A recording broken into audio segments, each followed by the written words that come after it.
This conversation is taking place at Hagley Museum and Library. We're talking with Bob Byrd. He's a former state representative, a former vice president of the Delaware State Chamber of Commerce, former chair of the Delaware Economic and Financial Advisory Commission, and a leading Delaware Democrat, and a lobbyist. By most accounts, you're the state's premier lobbyist.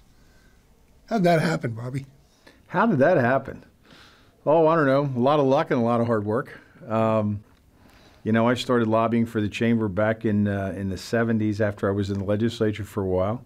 And, you know, I've just been extremely lucky and blessed and worked really hard at it. To some folks, lobbying's a dirty word. Obviously, you wouldn't agree with that. Why?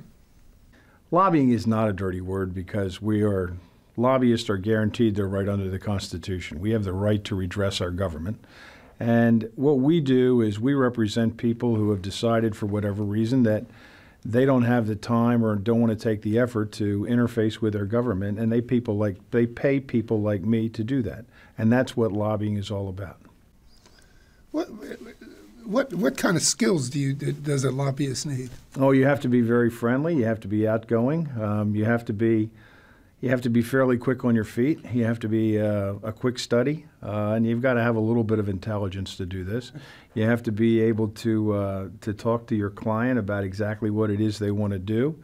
A lot of times you have to shape what they want to do because they have some ideas of things they might want to do that probably don't work as well as they might. So it's always an effort to communicate. You have to be a truth teller in your job, don't you? You know, my mother told me a long time ago that when I first went to Dover as a legislator, that you should always have $50 in your pocket and never, ever lie. And your reputation is all you have. And I think, you know, after having done this for almost 40 years, I guess I've done okay on that. But no, you have to be very honest and upfront with your clients, and you've got to be realistic with them. You don't shy away from controversy. You've represented the gaming industry, the tobacco industry, some of the alcoholic beverage industry. If it's a good idea, motherhood or apple pie, I'm probably opposed. There are social reformers and religious folks who probably think you're evil for doing that. How do you respond to that? Well, when I first decided to do this years ago, one of the things I did was I realized that you know, if you're going to do this, you have to go where the people are that are going to pay you. And, you know, those are the people that pay, the people that have the problems. I mean, there's a lot of other ways to say it, but that's being real upfront about it. So, how do you stay so active in Democratic politics and still get along, you know, successfully with Republicans in Dover? You know, I've always said that everything I am in this business and all of my success is a result of me having been elected to the legislature as a Democrat in 1974. So because that happened, I will always be loyal to the Democratic Party. I'm never going to change parties, and I help the Democrats whenever I can. Now, the reality of the business is, because you've got to deal with both sides, you know, I have a very good relationship with the Republicans as well. And that really developed when I was a legislature and Pete DuPont was governor. He and I got over a lot of that Democrat-Republican stuff when we had to work together in the 70s to get some things done. You know, as you said, when you were in the legislature, during the 70s, a lot of reforms came out. DFAC was actually one of them. You were the chair of DFAC for several years under Governor. 8 years. Mm-hmm.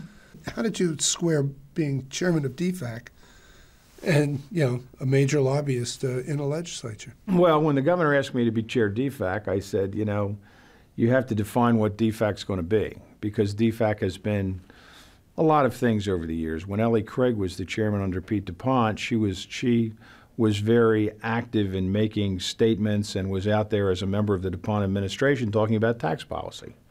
I told Governor Minner that I was not going to do that. I said, if you want me to chair the meetings and make sure that DFAC does what DFAC is going to do from an operational standpoint, I'm more than willing to do that for you. But I will not get into tax policy and all of those issues. So the 8 years that I was there, I simply made sure that it worked. Thanks, Bobby. Thank you. Stay connected at Content Delaware.